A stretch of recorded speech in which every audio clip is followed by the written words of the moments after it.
For years, the public was discouraged from questioning what really happened with Jeffrey Epstein and the influential figures connected to him. Any suspicion was brushed off as conspiracy theories or internet gossip. But after the release of additional documents and private messages, those long-standing doubts have become much harder to dismiss. Now, new claims suggest that even some unexpected public figures, including Ellen, have been rumored to have ties to troubling activities involving the disgraced financier. Investigators who examined Epstein's records described his inner circle as extremely close-knit, communicating in strange patterns, using unusual phrases, and behaving in ways that didn't seem logical on the surface. Repeated references to words like pizza, pasta, and especially jerky appeared throughout emails. According to those who reviewed the material, these terms didn't read like simple food plans. Instead, they seemed out of place and potentially coded. Even lawmakers who examined unredacted files reportedly found the language disturbing and difficult to interpret. Several emails stood out. One read seemed to refer to food at all. A forensic language expert later suggested that these expressions were likely euphemisms for something far more disturbing. And then Ghislaine is like, I can't stomach any of this. What the fuck did you send that Jeffrey Epstein was like, no more? One of them, Anna Paulina Luna, confirmed that these emails included coded phrases and descriptions involving minors.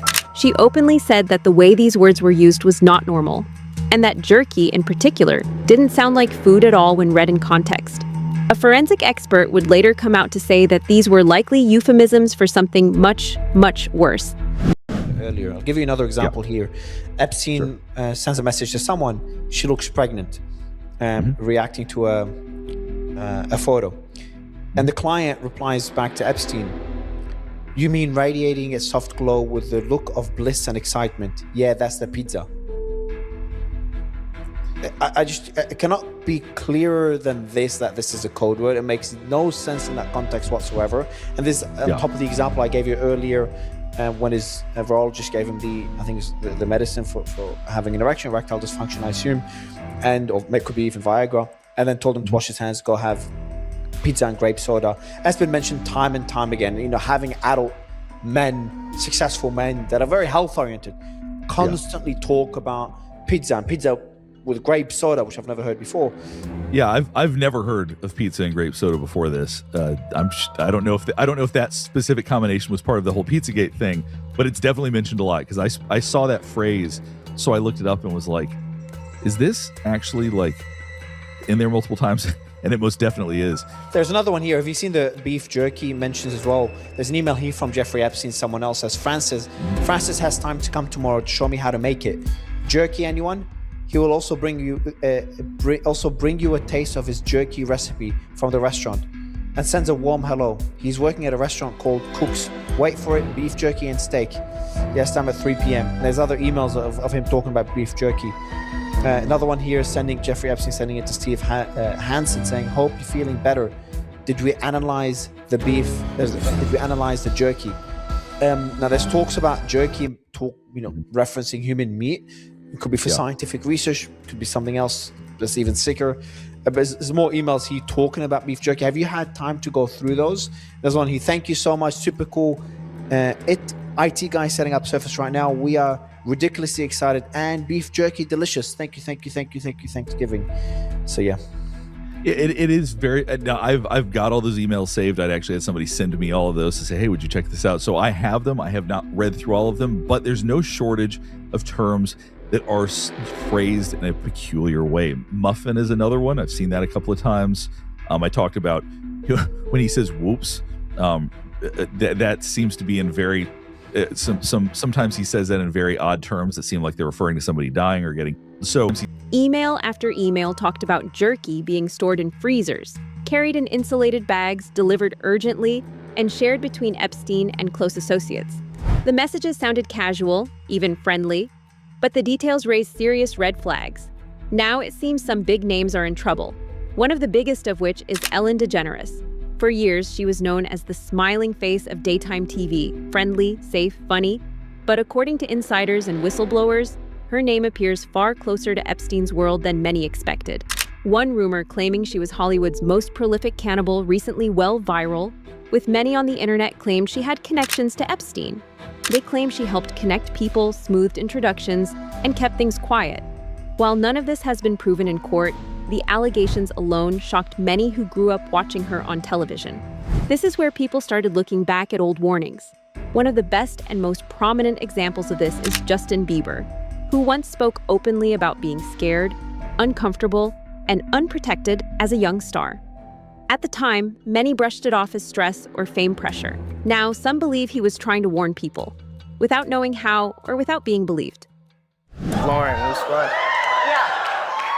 I can't believe you got in that water. It was so cold, it was like 50 degrees. Look at you. So Yeah. it's a beautiful video, so if you want to see the whole thing, it's gorgeous. Speaking of you in your underwear, let's talk about the paparazzi shot in Bora Bora. Okay. So you are obviously in a private bungalow. Yeah. And because usually we're all pretty good at spotting paparazzi. Yeah. They hide in boats Yeah. and pretend to be fishermen, Yeah. and we're like, Yeah. you're paparazzi. I mean, we're Yeah. pretty good at it. How did you not see that there was paparazzi there? Well, I just didn't see them. I think I wasn't really looking out for them either, so. Was there a boat? When you think back on it now, can you see where they may have been? Were they Yeah, in a boat? yeah, they're definitely in a boat. Yeah. Mm-hmm. And how quickly after that was shot did you realize that happened? Did that go on wire right away? Yeah, it was pretty much like a couple days. It was like a couple days later, Scooter hit me. He was like, yo, I hate to tell you this, but your penis is on the internet. I was like, what? How does it? And so then the first thing I saw was like the censored one, and it had like the black thing over it, and I'm like, oh my goodness. Like, I don't know what this is gonna look like. And then it wasn't as like bad as I thought it was gonna be. Yeah. It wasn't like terrible.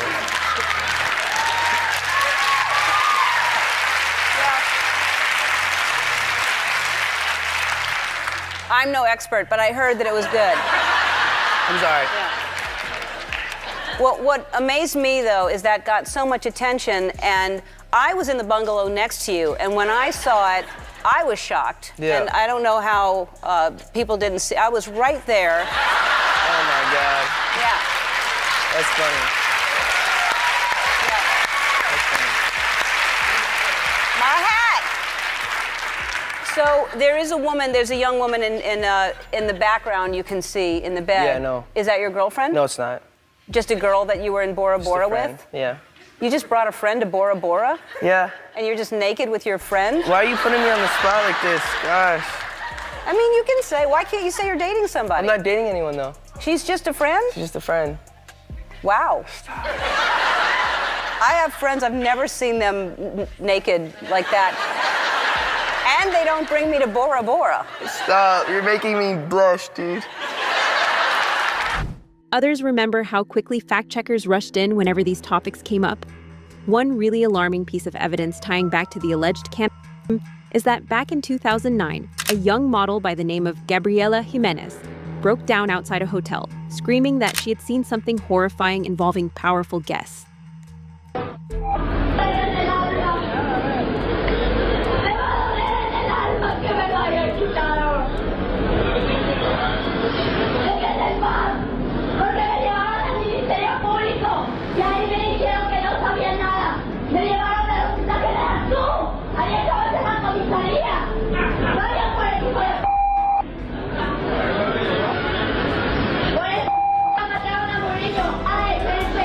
Me dijeron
One clip that keeps coming back is from Chrissy Teigen, a longtime friend of Ellen DeGeneres. In the interview, Chrissy made shocking comments about being open to eating human flesh if the person okayed it.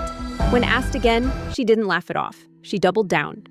Actually, nothing I wouldn't eat or wouldn't drink or wouldn't try. If the person okayed it, I would eat a human.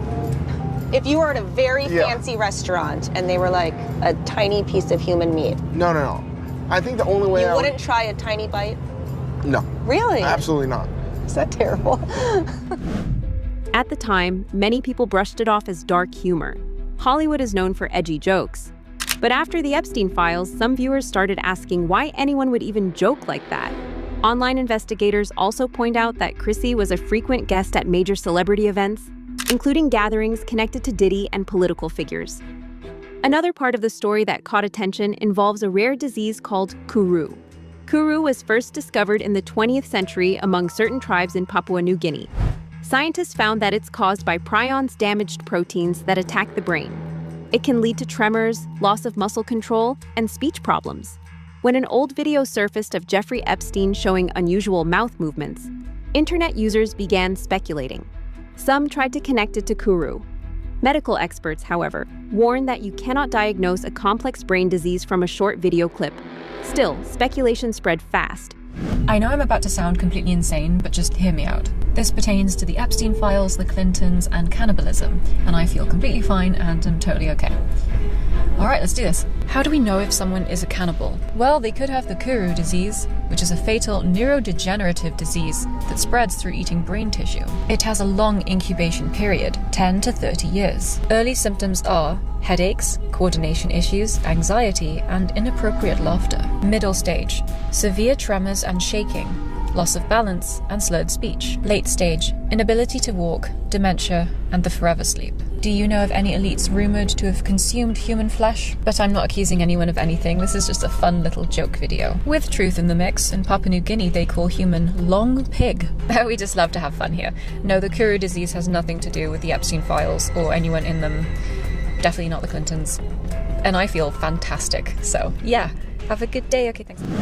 Supporters of these theories argue that powerful people often disappear from the spotlight citing health reasons. They say when elites suddenly retreat, it makes you wonder. On one side, there are serious documented crimes tied directly to Epstein crimes proven in court. On the other side, there's a storm of online claims, extreme theories, and viral clips that mix fact with speculation. And in the middle of it all are familiar faces from Hollywood and politics, especially if you start going back into the history of some of these allegations. In August 2025, new claims surfaced 5 years after the original workplace scandal that ended the Ellen DeGeneres show. This time, a former cameraman spoke to the Daily Mail and described what he said was a tense and uncomfortable work environment. According to him, Ellen allegedly didn't treat male staffers well. He claimed the show went through multiple male employees and even said there were 9 different stage managers in a single season. "We had a feeling she really didn't like guys," he reportedly said. He also described what staff called the Ellen gaze. He said when she was upset, her eyes would narrow and her cheekbones would tighten. To him, it felt like a queen looking for her next execution. That's how intimidating he claimed she could be. At the same time, he said her wife, Portia de Rossi, was kind and friendly to staff. But he made one strange claim. If a male employee was seen chatting too comfortably with Portia, it could reportedly upset Ellen. Staff, he said, hoped they wouldn't get seated near her wife during events just to avoid drawing attention. More interestingly, a year earlier in late 2024, reports had spread that Ellen and Portia had quietly moved out of the United States after Donald Trump won the presidential election. Some media outlets suggested the move was political, but not everyone bought that explanation. Soon after the news went viral, Elon Musk reacted online. He responded to a post suggesting that Ellen's departure might not be about politics at all. The post hinted at another possible reason: her past social connections with Diddy, who is currently facing serious legal troubles. She is on record being 20. The pressure around Ellen DeGeneres wasn't just coming from online rumors anymore, it was coming from inside her own show. That summer, 36 former employees of the Ellen DeGeneres show spoke to reporters about what they described as a toxic workplace. The accusations were serious. They included claims of harassment, inappropriate behavior, and misconduct involving 3 executive producers. The story exploded after BuzzFeed News published a detailed report. Soon after, NPR obtained a memo Ellen had sent to her staff. In that note, she apologized.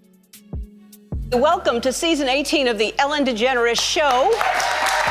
A new chapter. That's what Ellen promised today as she returned to her studio and spoke out for the first time about the controversy swirling around her. This summer, there were allegations of a toxic work environment at our show. And then there was an investigation. I learned that things happened here that never should have happened. She apologized and promised to do better. The truth is, I am that person that you see on TV. I am also a lot of other things. Sometimes I get sad, I get mad, I get anxious, I get frustrated, I get impatient, and I am working on all of that. I am a work in progress. And if I've ever let someone down, if I've ever hurt their feelings, I am so sorry for that. But one former Ellen producer isn't buying it. Hedda Muscat worked on The Ellen Show back in 2003. Phony, liar, hypocrite. That's my reaction. She's known about this for 17 years. She's created this culture. I was there from day one. We were all petrified of her. She was not nice. The bigger issue, according to some staffers, was the culture itself. Several said there was no safe or confidential way to file complaints. Some claim senior staff discouraged them from speaking up. Warner Brothers, the studio behind the show, eventually launched an internal investigation. Executive producers were removed. Public statements were made, but critics online began asking a different question. Why did it take so long? Then another name surfaced, one that added a new layer to the story. Video clip is a short one, just 3 seconds long. It's part of the Epstein files, and it shows the convicted offender Jeffrey Epstein being shown the Louvre by Jack Lang. The 86-year-old former culture minister knew Epstein for years and used his car and his plane. Lang told French media that he'd met Epstein through Woody Allen and would have cut off all contact had he known that he was at the heart of a criminal network. But Lang's family ties to Epstein go beyond casual acquaintances. The French investigative site Mediapart revealed that Epstein opened an offshore account in the U.S. Virgin Islands in 2016, and half of the shares were owned by Caroline Lang, the former minister's daughter. Her name is also in Epstein's will, signed 2 days just before his death in prison. He promised her $5 million. Caroline Lang has also responded to the site, saying the offshore account was meant for art investments, but she was never paid by Epstein or invested financially in it. Mediapart also said that Lang did not declare the St. Thomas account to the French tax authority. Lang has since resigned from her new post as the head of a film producers group. And Ellen's list of celebrity critics kept growing. In June 2025, comedian Margaret Cho said on a podcast that Ellen had been a mean girl behind the scenes. Cho claimed they had known each other for years from stand-up comedy days, but when she appeared on Ellen's talk show, she was treated like a stranger. What, Ellen? Ellen was like really weird and not nice to me for most of my career, and like because I opened for her in the 1980s. Oh, you did? When she was a headliner in comedy clubs, and not way before her big fame. Uh-huh. And so then when I would do her talk show in the 2000s, she acted like we just met. And I'm like, what? One of those types. I'm like, what? Like, that's weird. Like, right. It's like, we go way back. What? Like, it's so creepy and weird. But, also, the other thing was David Bowie had been on the show, and he was so excited that the night before that I had come to his show wearing this giant Chinese emperor outfit. He was really thrilled about it, and he talked at length about it. And she cut it out of the show, which made me so mad. And the producer, who's a really good friend of mine, had to call me and tell me, I can't believe she did this, but she cut it out of the show. But you need to know that he was going on and on about your outfit. Oh he loves God. you. God said your name. That is so petty. Which is so rude. That is so gross. I don't know if it was personal. Maybe it was for time. Right. But still, I'm going to take it personally just because I decided to. You should have sent her a note and said, send me the footage. I'll post it to my YouTube. I know it exists somewhere. The truth we're looking for seems to be buried somewhere between confirmed facts, personal grudges, internet speculation, and real pain from people who say they were mistreated. What do you think the truth is? Let us know in the comments below.